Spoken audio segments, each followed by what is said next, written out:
hasta que los mismos se hayan despachado. El equipaje que se ha tenido será removido inmediatamente de la estación. We're the ones with the agenda today. This is our program that we've organized, that we've come here for. Anybody else? It's up to them what they do, but we have our agenda and we're going to stick to it. We're not going to lose control or give anybody the pleasure of interrupting what we've come here for. Y estamos bien, va este avión lleno de personas, nos están esperando más cubanos americanos en Washington D.C. y sé que lo vamos a hacer muy bien, así que creo que merecemos un aplauso por lo que va a pasar y lo que aún queda por pasar en Washington D.C. Okay, we're on. Oh, we're on a boat.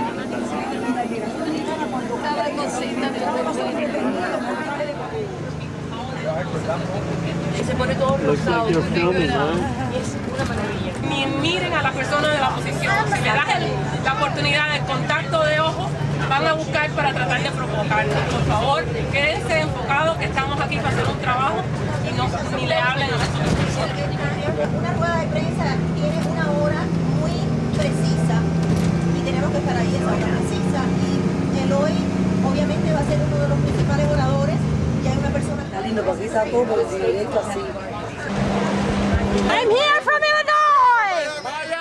Miami, we're here from Miami. And free travel to Cuba, please come this way. Today, over 400 Cuban Americans from all over the United States, 4 different generations are represented here, are here in the steps of the Capitol asking for our right to travel to Cuba, in solidarity with the U.S. Congress and in solidarity with the majority of the people of this nation. My right to travel! My right to travel! My right to travel! I am here with a group of other Cuban Americans organization and close to 400 Cuban Americans who are coming here to say it's about time the U.S. policy towards Cuba change.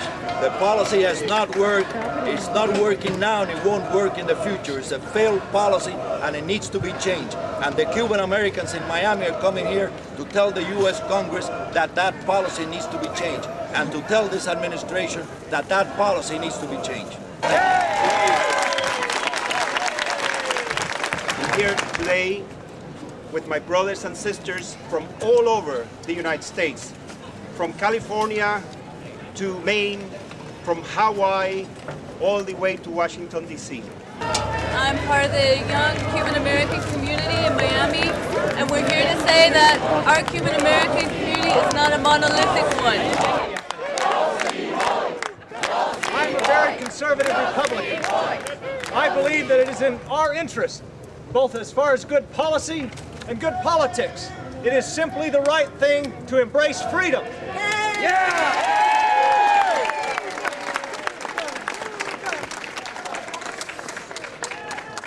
If it is freedom that we want for the Cuban people, then let's start right here by allowing Americans the freedom to travel to Cuba. Americans are not only allowed, but even encouraged to travel to China and to North Korea and to Vietnam to spread our values and our culture and American ideals. Why not Cuba?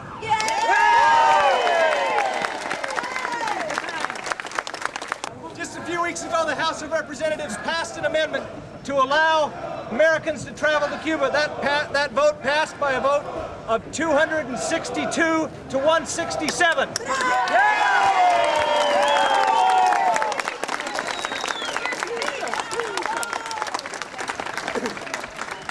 The U.S. Congress stands with you. Thank you for standing with us. I want to welcome you all here to Washington. This is an important day. As Jeff Flake just pointed out, the United States Congress overwhelmingly has voted to change U.S. policy toward Cuba.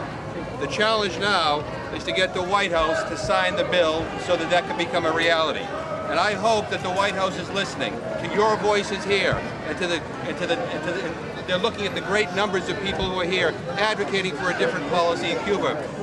It is important that we make clear to the White House that not only is the view to change our policy toward Cuba a mainstream view across our country, it is a mainstream view amongst Cuban Americans.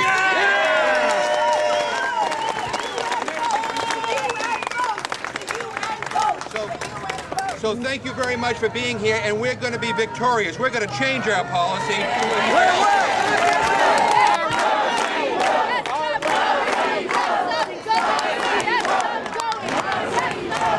You know, the silent majority is no longer silent.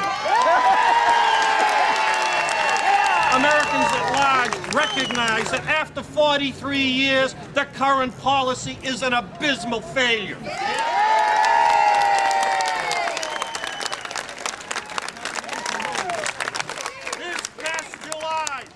This past July, we banned the enforcement of caps on remittances that Cuban Americans want to send back to their families in Cuba. And we banned monies for the enforcement of financing on food and medicine because that too is un-American. And this was stated this past summer by Vladimir Oroka. And I embrace this statement as I know we all do here. Dialogue, negotiation, and reconciliation will do more than continued hardline rhetoric.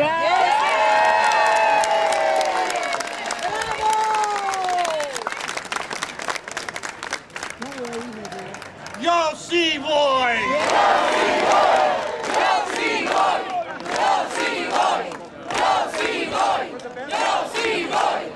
¿Qué ha resuelto el embargo en 40 años? No ha resuelto nada. Vamos a buscar otras vías. Vamos a buscar otras vías. Y te repito, no es ético, no es moral. Además, las leyes Helms-Burton es una ley injerencista que ofende al pueblo de Cuba y a la comunidad internacional. Quienes apoyan el embargo están comiendo muy bien aquí. Están pasándolo muy bien aquí. Pero nosotros no queremos ayudar a Castro mandando dinero, queremos ayudar a nuestra familia. Y lo que yo haya sufrido, yo no tengo por qué transmitirle el odio a mis hijos. Yo quiero transmitirle a mis hijos que crezcan con amor, ¿no? Y que crezcan buscando soluciones pacíficas, no a través de la guerra ni a través del odio.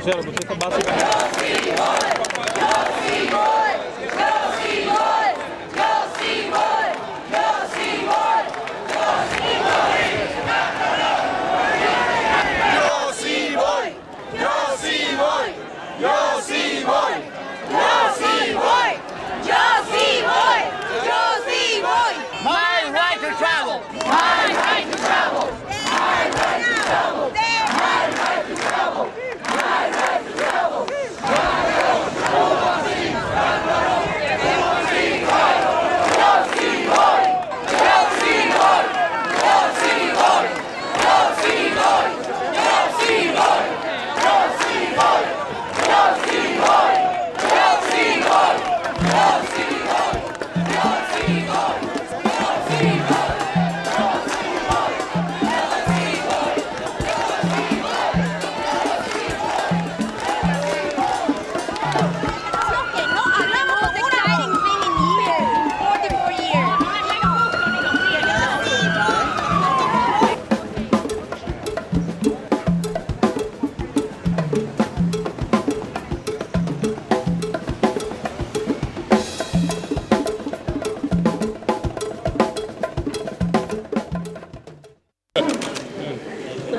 Zamora. Senator, I'm a supporter and an admirer.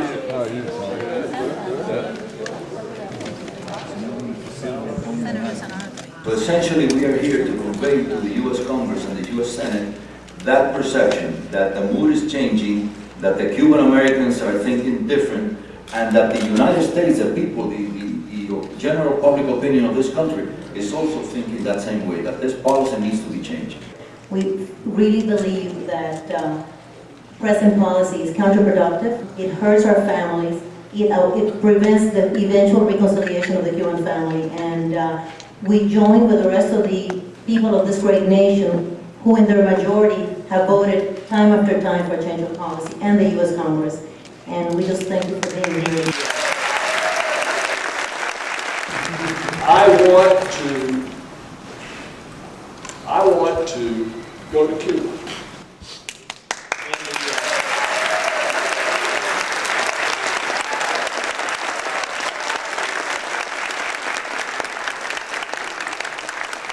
The votes increasingly are going to be difficult to hold the embargo. That's a matter of mathematics. My position on supporting the embargo has not changed, but I am willing to listen and to learn and to see the changes that are occurring, and they are rapidly occurring. Thank you, Alfred.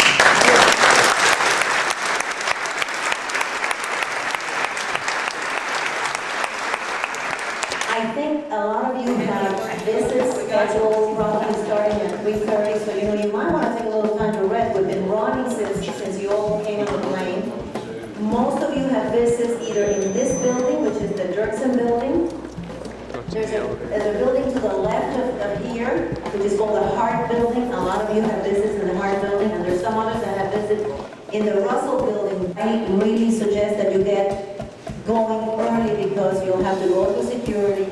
It's not easy to find the actual office. I've been here many, many times. I still get lost on a regular basis. I really appreciate you all taking the time because I've wanted to go to Cuba my entire life and have never been able to because of the travel restrictions and for other reasons. But it's a country that I've been personally fascinated by. My English is not that good, but I'm a voter, American citizen, a Cuban American, and we want our senators here in the Capitol to be aware that not all the Cubans think about Cuba the same way. One of the things that really bothers me is the fact that my family or myself are able to send money to Cuba, but we're very limited to the amount of money that we send them because of the restrictions, because of the embargo. And I would like to see that change. I would like to see the travel restrictions change so that you, as an American, can go to Cuba freely. All right, sign me up. And we are, I think, very supportive of the sale of humanitarian aid and products to Cuba, particularly food and medicine.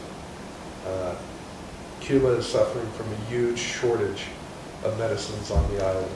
The people of Cuba are the ones that are being suffering because of the American United States policy.